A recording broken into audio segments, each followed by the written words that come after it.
Hello, bonjour à tout le monde. Ici c'est le valeureux combattant Kaïd, artiste international. Ouais, si je suis là aujourd'hui pour cette vidéo, c'est pour parler de quelque chose qui me touche profondément. Oui, je m'interroge. Oui, je m'interroge. Que se passe-t-il dans nos établissements au Cameroun? Que se passe-t-il avec nos élèves, avec des élèves en fait? Que se passe-t-il avec des professeurs, des enseignants? Que se passe-t-il avec notre gouvernement? Pour commencer, l'un des premiers cas fut au lycée de Deido avec le jeune Tamanois qui a été assassiné dans l'enceinte de l'établissement par son camarade de classe.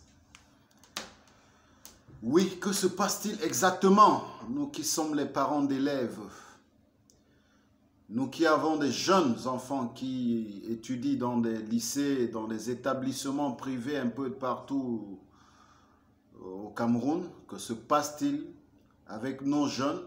Que se passe-t-il avec nos enseignements, avec nos enseignants, pardon? C'est la faute aux parents ou c'est la faute aux enseignants? Question posée. Moi-même, je ne sais pas. C'est pourquoi on est là aujourd'hui pour parler de cette situation qui est en train de gangréner des établissements au Cameroun. Ce fut un premier cas au lycée de Deido avec le jeune, je ne sais pas, Ebossé, dit Tamanois. Je ne peux pas vous donner exactement la date où ce crime a eu lieu. Ben, je sais qu'aux environs, ça fait peut-être 7 ou 8 mois déjà. 6 à 7 mois, si je ne me trompe pas. Après, c'était la bastonnade d'un enseignant dans le Mungo. Après, également, ce fut avant-hier l'assassinat d'un jeune professeur au lycée de Colbisson par son élève, un jeune professeur de mathématiques. Hier, ce fut également un autre jeune élève qui s'est fait couper la main entièrement, toute cette partie, c'est-à-dire le pouce, l'index, l'annulaire et tout le reste. Mais Dieu merci, grâce à l'intervention des valeureux infirmiers des hôpitaux au Cameroun, on a pu récupérer 3 d'autres doigts, c'est-à-dire ces 3 doigts, et le pouce il est parti, tranché par un élève. Et ce matin, on apprend également qu'il y a eu un cas, je ne sais pas si c'est à Garoua ou c'est à Maroua, un jeune élève, il y a les vidéos, vous pouvez vérifier sur Facebook, il y a toutes les vidéos dont je suis en train de parler, vous pouvez vérifier sur Facebook, un jeune qui vient de se faire déchirer le visage complètement par son camarade de classe. C'est pourquoi je m'interroge ce matin, que se passe-t-il dans nos établissements? Que se passe-t-il avec nos jeunes? C'est la faute aux enseignants? C'est la faute aux élèves? Qui sait? Est-ce c'est la faute de notre gouvernement, de notre gouvernement? On ne sait pas. Si j'ai décidé ce matin de parler de ces cas, c'est parce que nous aussi, en tant que jeunes, on est des parents des élèves. Hier, c'était chez le voisin. Qui sait? Demain, ça peut être chez toi. Et on doit tous combattre ça. Parce que c'est nos jeunesses.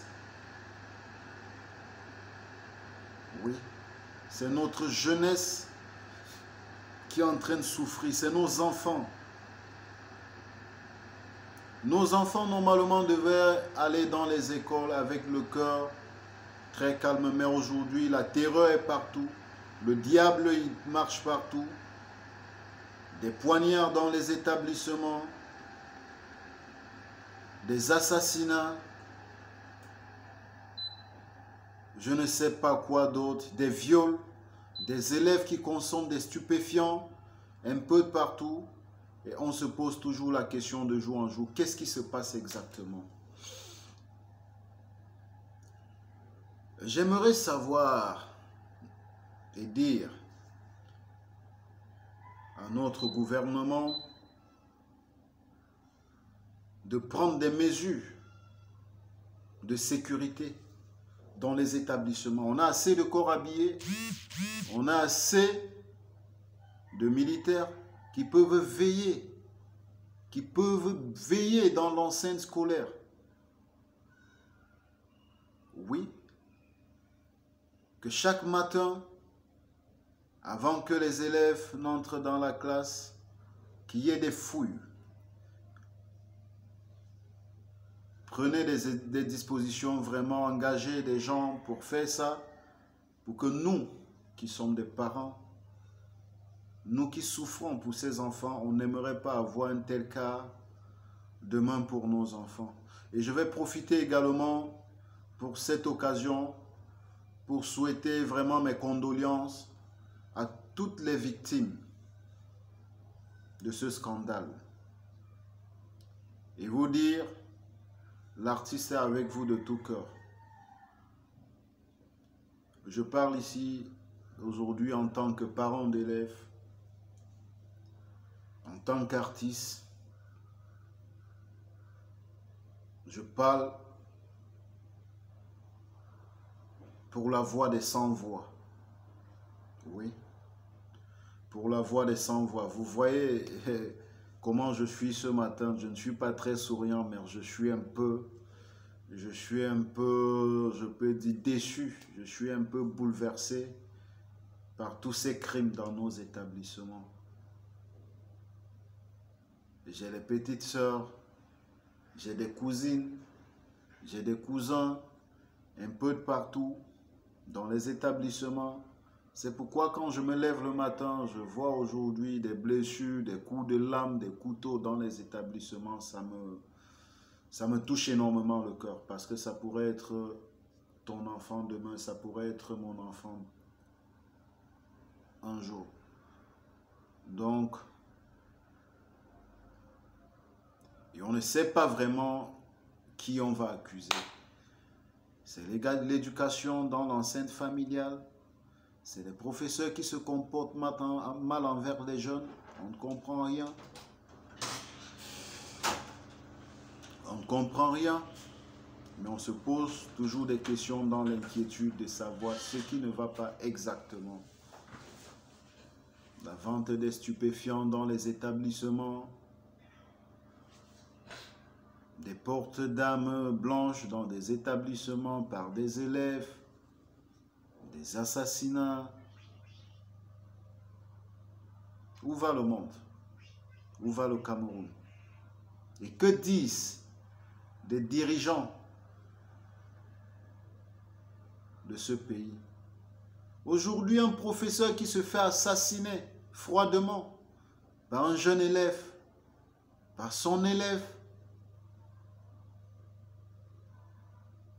C'est vraiment triste.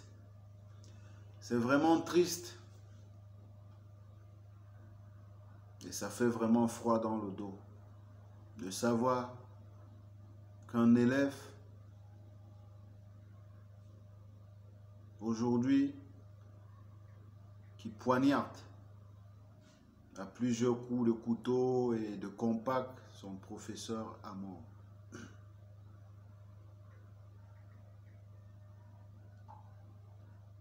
Le peuple, ça se pose la question partout, à l'extérieur comme à l'intérieur du pays. Que se passe-t-il?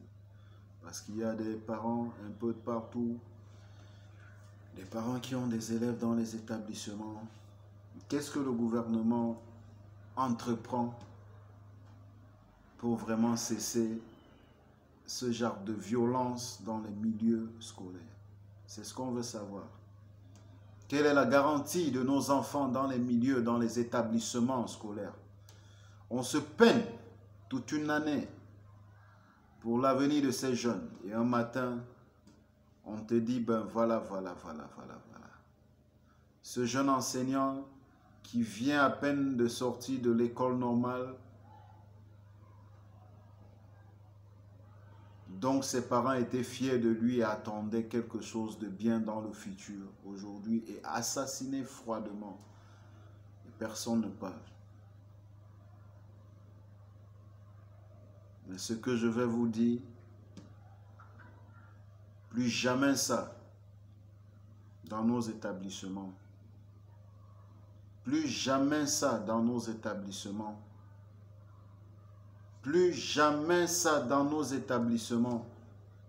À toute personne, à tous ceux qui vont suivre cette vidéo, je vous demande de lever la voix. Oui. Levez vos voix pour que ça ne se répète plus dans notre pays. Ça en est de trop. Pas un cas, pas deux, pas trois, plusieurs cas déjà enregistrés. Ça ne fait que s'empirer de jour en jour. Aujourd'hui, c'est le lycée de Nkolbison. Demain, c'est à Aquano. Après-demain, c'est à Maroua. Le surlendemain, c'est... On en a marre. On est fatigué. Et on est inquiet pour nos enfants. Que se passe-t-il? Que se passe-t-il? On aimerait savoir ce qui se passe. Est-ce que la faute aux enseignants, aux professeurs, est-ce la faute aux parents d'avoir mal éduqué leurs enfants? Ben, on ne peut pas toujours dire qu'un père ou un parent a mal éduqué son enfant, parce que tout parent qui met un enfant au monde a toujours souhaité le bien pour cet enfant. Bon, on peut dire, ben, il y a quelque chose quelque part. Il faut que le gouvernement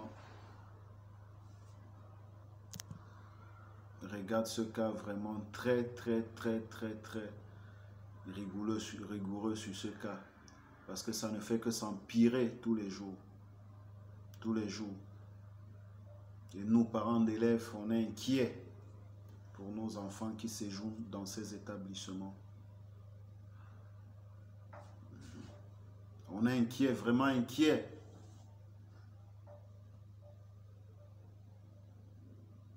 De ne plus laisser les enfants aller à l'école de peur qu'un individu les fasse quelque chose de mal. Ce n'est pas nécessaire. Sans école, tu n'es rien dans la vie. On n'a pas le choix.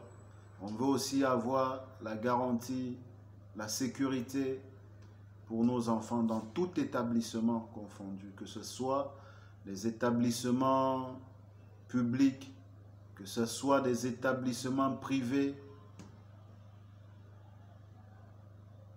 Il faut une sécurité au niveau des entrées, au niveau des portails. Oui. Que des fondateurs des collèges, des proviseurs, des directeurs des collèges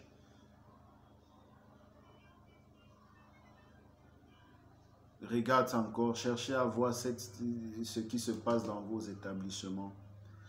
Et pour les établissements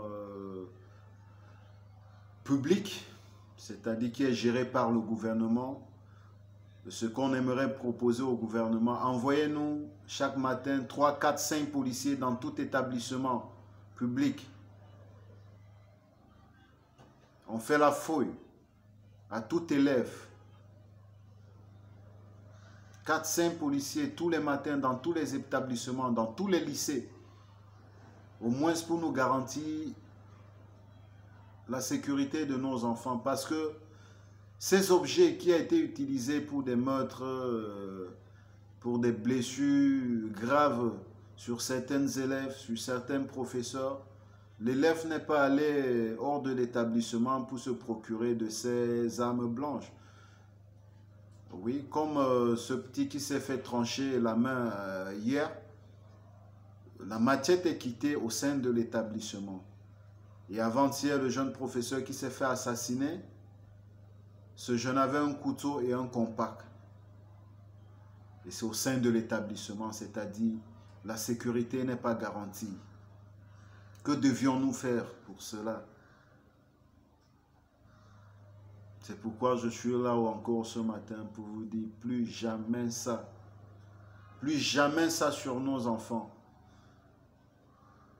Plus jamais ça sur les professeurs. Il faut que ça cesse. Parce que ça commence déjà à prendre de l'ampleur. Oui.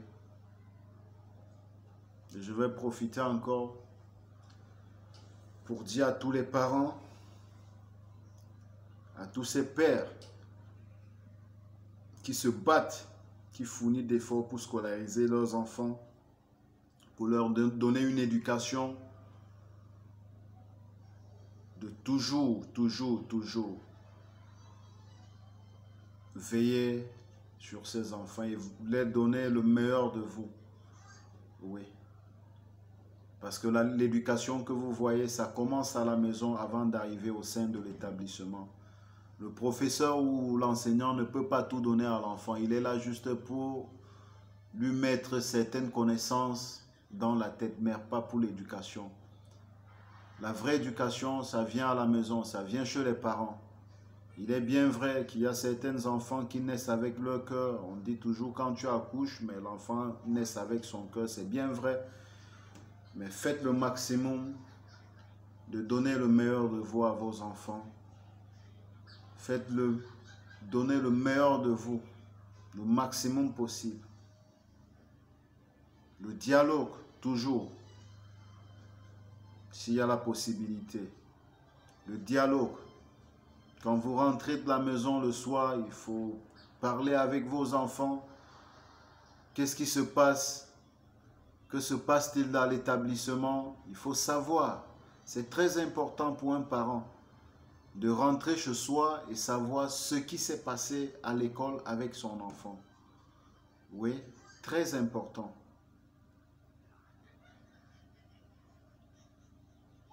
Mon cœur saigne pour ce jeune professeur de 26 ans, juste à la fleur de l'âge, celui-là qui est l'aîné de ses parents, qui pouvait les venir en aide le lendemain, quelques années plus tard, à peine sorti de l'école normale, même pas un an de cela, il se fait assassiner. C'est déplorable. Je m'interroge encore. Quelle est l'avenir de nos enfants?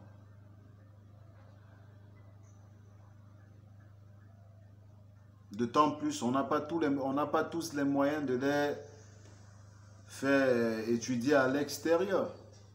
Que devions-nous faire? Les proviseurs, les directeurs de collège, le gouvernement, faites quelque chose le plus tôt. Faites quelque chose pour qu'il n'y ait plus d'assassinats, pour qu'il n'y ait plus de crimes dans nos établissements. Parce que quand il y a des crimes dans nos établissements, c'est la jeunesse qui en souffre. Il y a des séquelles. Il y a d'autres qui copient, qui peuvent reproduire la même chose quelque part, on ne sait jamais. Il y a d'autres qui restent avec les séquelles, qui restent avec le traumatisme pendant des années. Oui, parce qu'on n'a pas tous les mêmes cœurs. Il y a d'autres qui ont le cœur de supporter, d'autres qui ont le cœur de digérer, de concevoir toute forme de violence, mais d'autres, quand ils voient juste une goutte de sang, ça peut les traumatiser. Donc, je suis venu ce matin avec ce message pour vous dire aux parents d'élèves, veillez sur vos enfants, donnez-leur le meilleur de vous, oui, pour un futur meilleur.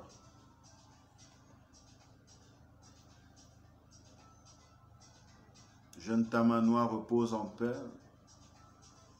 Ce jeune professeur de 26 ans qui repose, il y a nombreux qu'on ne peut pas se mettre à citer tout. Que Dieu vous accueille dans son paradis.